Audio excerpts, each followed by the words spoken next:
बदलापूर घटनेवरून मुंबई उच्च न्यायालयाने आता चांगलेच ताशेरे ओढले आहेत। बेटा पढाओ बेटी बचाओ अशी परिस्थिती आता निर्माण झाली आहे। राज्यस्तरीय समिती स्थापन करून राज्यामधील शालेय विद्यार्थ्यांच्या एकंदरीत सुरक्षेबद्दलचा अहवाल सादर करण्याचे आदेश आणि निर्देश आता हायकोर्टाने दिलेले आहेत। या समितीमध्ये निवृत्त न्यायमूर्ती साधना जाधव, डॉक्टर शालिनी फणसाळकर जोशी यांच्यासह निवृत्त IPS अधिकारी डॉक्टर मीरा बोरवणकर यांच्या नावांचा विचार करण्याच्या सूचना सुद्धा आता प्रशासनाला कोर्टाने दिल्या आहेत।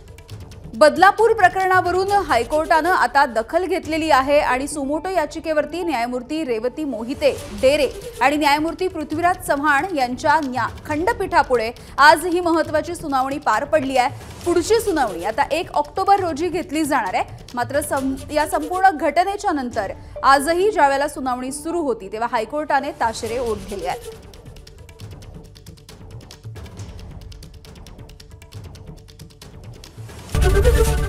ABP माझा, उघडा डोळे बघा नीट।